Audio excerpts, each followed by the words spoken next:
I'm Kai, your host of K-Pop Lore, and today we'll be discussing P1Harmony's leader, Keeho, and their debut album and movie, P1h, A New World Begins, and Disharmony Stand Out. Now, before we start, I would recommend watching P1h, A New World Begins, as it will help make more sense for everything else we're going to discuss, and there will be spoilers for the movie. Now that we have that out of the way, let's begin. So we start off with 3 time frames in the movie. We have the past, the present, and the future. Keeho starts in the past with Jung. We don't know exactly what year it is, but we know that it's both probably before 2012 and definitely before 2020, but we'll get into that later. When the movie actually starts, we see a masked man who will become known as the Masked Ghost. Later on, recording Jung and Keeho. As Jung and Keeho start waking up, the masked man then starts to walk away. After Keeho and Jung fully wake up, they're pretty disoriented. They don't remember anything. They're trying to kind of see where they're at, see if maybe there's anyone who can help them. They end up finding a key to a bathhouse called the Sun Bathhouse. After they find the key, they then notice the masked man and start chasing after him, asking questions, trying to figure out why they're there, who they are, yada yada yada. They eventually end up at a car with 2 other guys in the car. The 2 other guys then get out and proceed to try to pew pew pew at Jung and Keeho. Now, after Jung and Keeho have to run for quite a while, one of their pew-pews ends up getting jammed, and so then they can fight the guys off. After that, they start just kind of wandering around trying to find where they're supposed to be, and stumbling upon a phone booth when Jung then tries to use it. As Jung is using it, a woman comes up and is acting very, very buddy with Keeho and Jung, and starts talking to them like she knows them, but they don't remember her.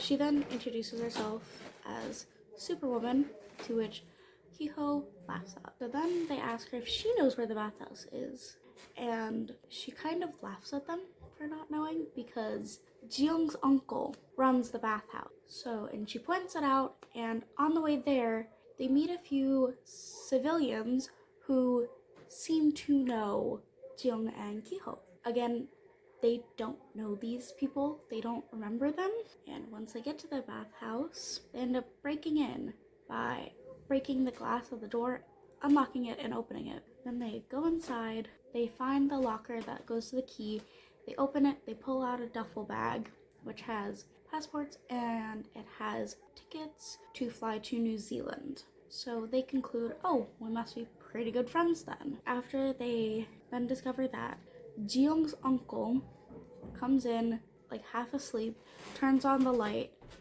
like sees who it is, and then starts scolding them, like, oh, you guys scared me, you guys shouldn't have done that, I thought like someone actually broke in, and tells them that they have to fix the window. They promise to fix the window, and then he tells them to leave, so they do, and then they go into a bathroom where they kind of freshen up a little bit, and Keeho finds a watch with KH engraved in it and figures it must be his.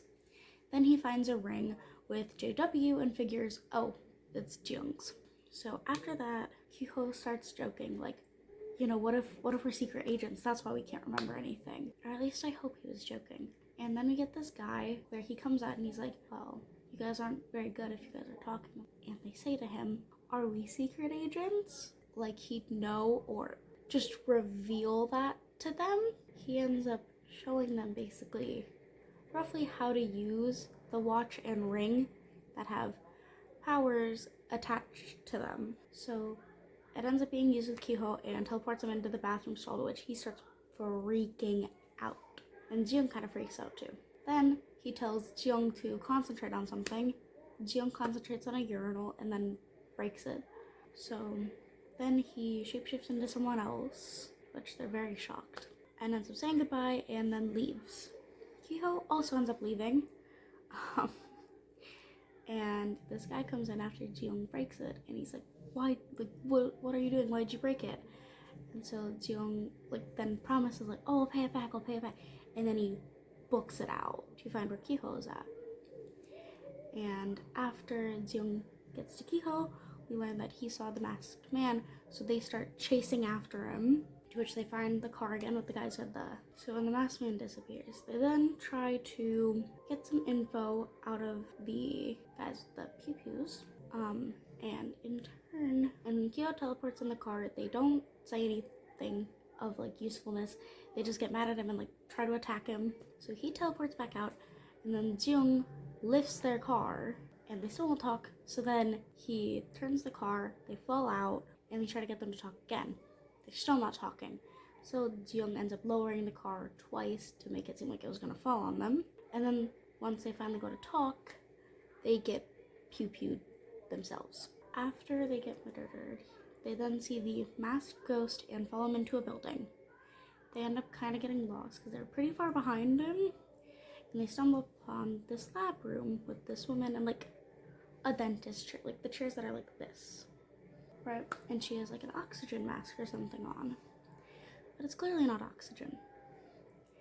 So they take it off because they're like, what's going on? Maybe she can like tell us like what's going on. To which she starts freaking out and being really aggressive and like trying to attack them, but she's like chained down.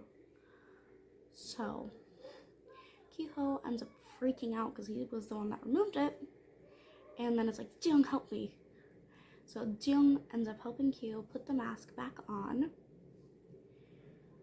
and then after they put the mask back on, a fog smoke starts filling the room, to which then knocks them out. Now, after they come to, we see this kind of like rewind, playthrough type thing that shows them fighting the civilians and Superwoman they had met before, proving that everything was all a lie.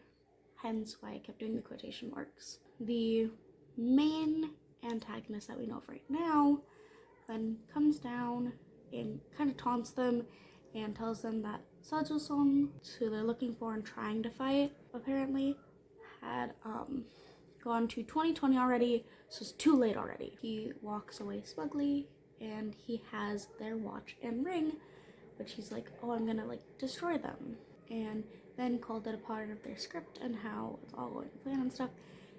And Keeho, being our very, very lovely but very corny king, says, you know, your script kind of sucks, to which they then retaliate and start fighting, albeit very, very poorly. They do not know how to fight. Very bad at it, actually.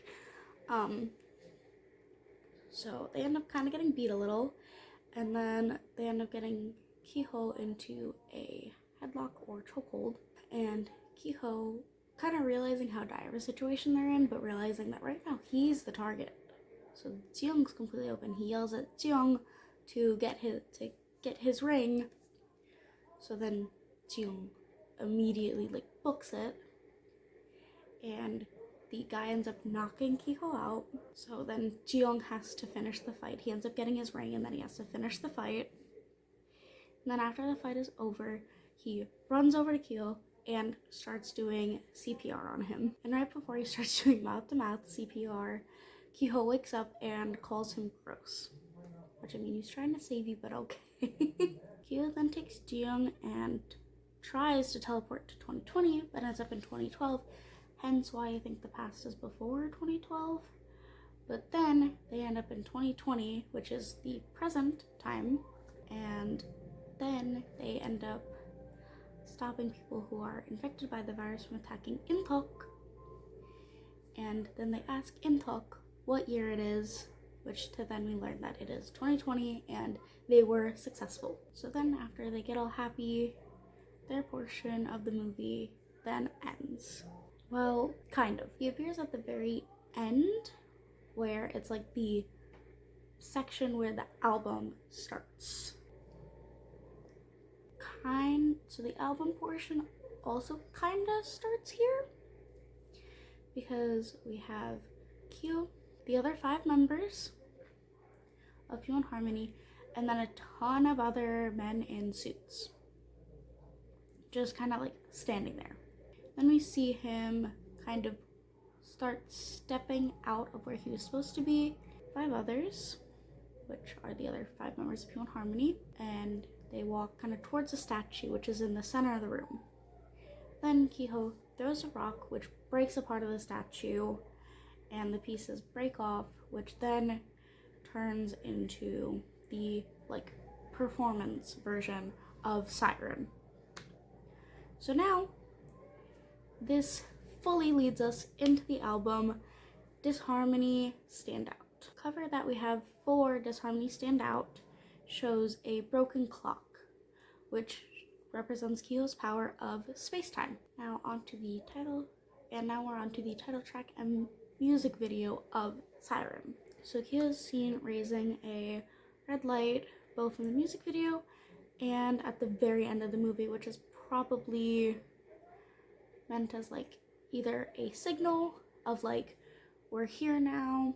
It could be a signal to the other members of the different time frames, or it could be a warning of we're here now. Siren is all about being true to yourself and is meant to be an alert of their arrival. The scenes in Siren show him and his members being watched, likely by Alcor, which I will dive into in a later video, and is being shown in the front and center of certain shots, of certain group shots.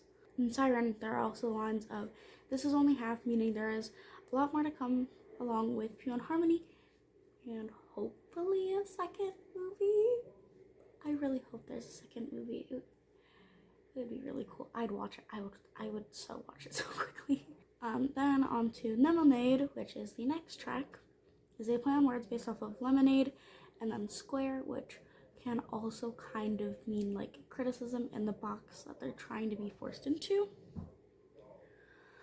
It talks about how Keeho wants to not be treated as a child anymore, and wishes to make his own identity and break out of the dream and path that has kind of been set for him by the world. Next in That's It, Keeho displays a more confident version of himself and talks about himself being the real deal, and that whole track is kind of where the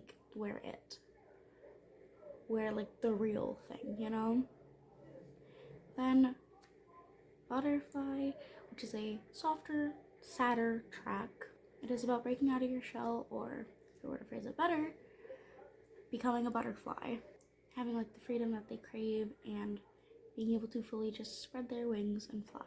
And the final track, I guess you could say, of Disharmony Stand Out is a skit where the members are depicted in a school-esque conversation, where Keeho encourages them to pursue music over normal academic careers. Overall, most of his lines are about staying true to yourself and being yourself, and about kind of carving his own identity. He also shows himself as caring and a bit silly at times. As for extra info, we have, this was a while ago, but he took the 16 personality test. So we know that when he last took it, he was an ENFP, which ENFP stands for extroverted, intuitive, feeling, and perceiving. This shows, along with him being a type A, which means more assertive. So a caring person, but someone who can also be pretty assertive, which is very fitting considering how sassy he is. But at the same time, we clearly see how much he cares for his members. So while introducing himself, he says that his charm is his teeth and long arms. A little odd, but okay. So his representative animals are a wolf and a horse. His dorm roll is being messy because he has too many clothes. He likes his steaks medium well, which I think is a crime, but it's okay. The question he wants to ask Peace is if they're eating well. He is the self-appointed fun guy in P1, and his habit is sleep talking. He lists his relationships with his members as following: Soul, his son, which as we watch in later content, it is very true. In-talk as the Joker roommate, Theo, his love, Jiyoung, his best friend, and Jongseob is a knowledgeable guy, or just Wikipedia. Now, this part isn't in the album's lore, but it has been released officially. That his power is named as space-time, and we're given that the reason behind his power is that he's spontaneous and shows a bit of sass when he introduces Plus World, which we'll get into in a later video. Thank you for listening to my little deep dive. I hope to see you back next week for the next episode, where we'll discuss Theo, Keeho's love, from P1Harmony. Stay safe, eat well, drink your water, and I'll see you next time. Bye!